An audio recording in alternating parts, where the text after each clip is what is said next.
स्वागत आहे तुमचं माझ्या या चॅनलमध्ये, ज्यात मी आज तुम्हाला दाखवणार आहे एक ऑथेंटिक अशी पण त्यात जरा ट्विस्ट असलेली माझ्या पद्धतीने केलेली अंजलीत स्पेशल दाल बाटी। चला, लागणारं साहित्य आहे 1 वाटी तुरीची डाळ, अर्धी वाटी मुगाची डाळ आणि पाऊण वाटी अशी हरभऱ्याची। साहित्य आहे तूप, जिरे, अद्रक लसूण पेस्ट, कोथिंबीर, कांदा, टोमॅटो बारीक चिरून घेतलेला, हिरवी मिरची बारीक चिरून घेतलेली, धनेपूड, गरम मसाला, सुरी मेथी। साठी लागणारं साहित्य आहे गव्हाचं पीठ, ओवा, मीठ, थोडासा सोडा आणि तूप। चला आता आपण रेसिपीला सुरुवात करूया। त्यासाठी प्रथमतः घ्यायचं आहे तुरीची डाळ कुकरमध्ये घालून घ्यायची आहे, हरभऱ्याची डाळ आणि मूग डाळ याला 2-3 वेळेस पाण्याने धुवून त्याला कुकरला लावून घ्यायचं आहे। डाळीला धुवून घेतलेला आहे, तर त्यामध्ये शिजायला ठेवताना थोडंसं हिंग, थोडंसं तेल, हळद, 3 ते 4 शिट्या होई देपर्यंत डाळ शिजून घ्यायची आहे। आता पीठ मळून घेऊया। तर त्यासाठी गव्हाचं पीठ घेतलेलं आहे आणि त्यामध्ये थोडंसं ओवा हाताने घासून टाकायचं आहे, मीठ आणि खायचं सोडाही टाकून घ्यायचं आहे। त्यात साधारणतः 3 ते 4 चमचे तूप टाकून घ्यायचं आहे। हे सर्व साहित्य एकजीव करून घ्यायचं आहे। इथे थोडंसं हाताने घासून घ्यायचं आहे, जेणेकरून पीठ एकजीव होईल। एकत्र एकजीव केल्यानंतर एकदा असा मुठीत घेऊन तो वळून घ्यायचा आहे, तेव्हा आपल्याला कळेल की मोहन व्यवस्थित पडलेला असेल। तर त्याच्यामध्ये आणखीन थोडंसं तूप टाकून वापस एकदा एकत्र एकजीव करून पण असं करून घट्टसर, असं खूपच छान घट्टसर मळून घ्यायचं आहे। हळूहळू पाणी टाकून मळून घ्या। झालेलं आहे बघा, बघून घेऊ शकता असं घट्टसर की बोट झालेलं आहे। असं घट्टसर मळून घ्यायचं आहे आणि त्याला 10 ते 15 मिनिट झाकून ठेवायचं आहे रेस्टसाठी। कुकरची शिट्टी झालेली आहे, आता आपण त्याला काढून घेऊ। खूप छान शिजलेली आहे।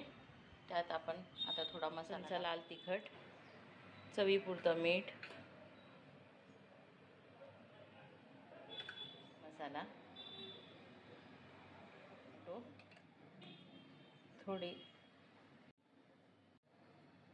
थोडं लसूण अद्रकचा पेस्ट, थोडीशी। डाळीसाठी गरम पाणी करून घेतलेलं आहे। चला तर आता फोडणीकडे। साठी तूप घेतलेलं आहे, त्यात आता जिरे टाकून घ्यायचे आहेत,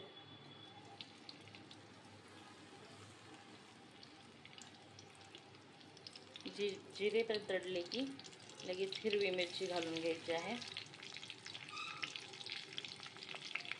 हिरव्या मिरचीने या फोडणीला खूपच छान असा स्वाद येऊन जातो। मिरच्या हे झालेल्या आहेत, त्यात लसूण टाकायचं, लसूण अद्रक पेस्ट। लसूण छान भाजलेला आहे, त्यात आपण कांदे टाकूया।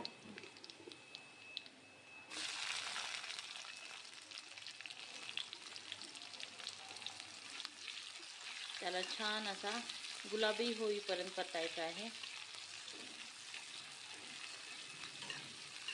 लक्षात ठेवा, कांद्याला करपवायचं नाही आहे, पण गुलाबी होईपर्यंत त्याला छान असं भाजून घ्यायचं आहे।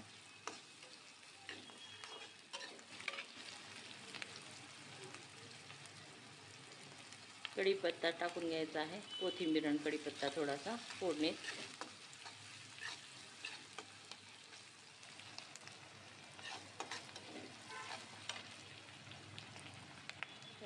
कांदा आता पिंकिश कलर आले, कांद्याला आता पिंकिश कलर आलेला आहे।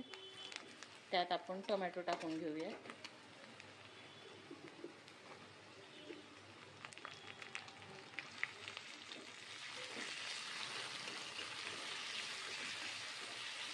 टोमॅटो सोबत थोडंसं मीठ पण टाकून घ्यायचं आहे, जेणेकरून टोमॅटो छान शिजतील। तो आता शिजलेला आहे, तर त्यात आपण धनेपूड, लाल तिखट, हळद टाकून घ्यायचं, कसुरी मेथी पण टाकून घ्यायची आहे आणि छान परतून घ्यायचं आहे त्याला. बघू शकता किती छान असा कलर आलेला आहे फोडणीला.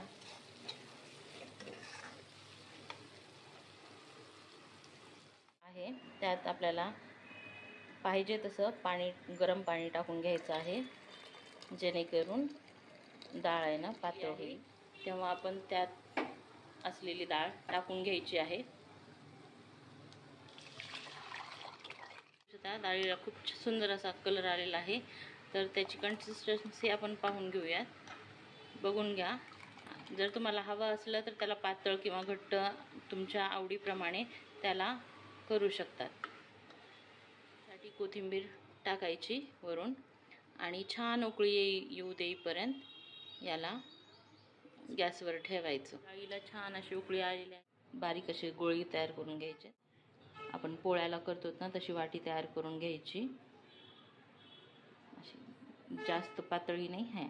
आणि त्याला पुन्हा आणखीन गोळा करायचा, त्याचा आणखीन पुन्हा गोळा करायचा. आदर हाताने, एकदम हलक्या हाताने करायचं, जेणेकरून आपण बाट्या भाजत असताना त्याच्यामध्ये कच्चा पण काही राहणार नाही. त्याचबरोबर आपण गॅसवर आप्पे पॅन असा ठेवलेला आहे, तर त्या आप्पे पॅनमध्ये आपण तूप लावून घ्यायचं आहे.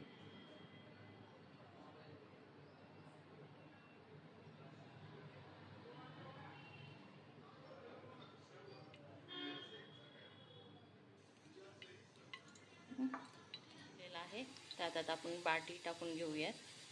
प्रत्येक आखाण्यात एक टाकायचे बाटी. ही सर्वात सोपी आणि इन्स्टंट होणारी अशी ट्रिक आहे की आप्पे पॅनमध्ये आपण छान अशा बाट्या तयार करून घेत आहोत. ट्राय तर नक्कीच करून बघा. लावून झालेल्या आहेत, अशा बाट्या खायला मिळणार आहेत. आणि ह्याला बारीक गॅसवर मंद आचेवर भाजून घ्यायचं आहे आणि दर 2-2 मिनिटाला जरा असं करून घ्यायचं आहे. बघून घेऊ शकतात त्याचा कसा कलर येत आहे. त्याला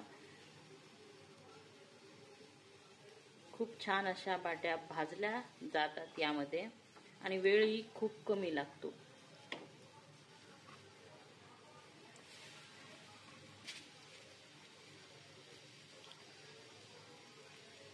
बघून घेऊ शकता काय सुरेख कसा कलर येत आहे. बाट्यांना वर झाकून घेऊयात, जेणेकरून ते मध्ये छान असे भाजले जातील. ओपन झालेले आहेत, क्रॅक्स पडत आहेत, त्याचा अर्थ असा आहे की मधून खूपच छान आणि रवाळ टेक्स्चर आलेला आहे. याला खायसाठी खूपच छान असं लागतात त्या.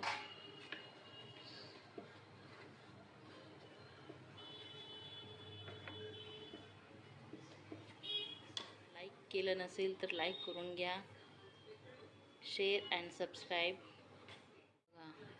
बाटी कशी खरपूस भाजत आहे, मस्त असा वास, सुगंध सुटलेला आहे तुपाचा असा.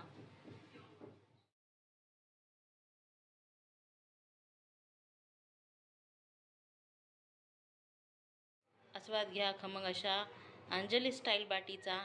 तर करून बघा. आवडला असेल तर लाईक, शेअर, सबस्क्राईब करा. Thank you for watching.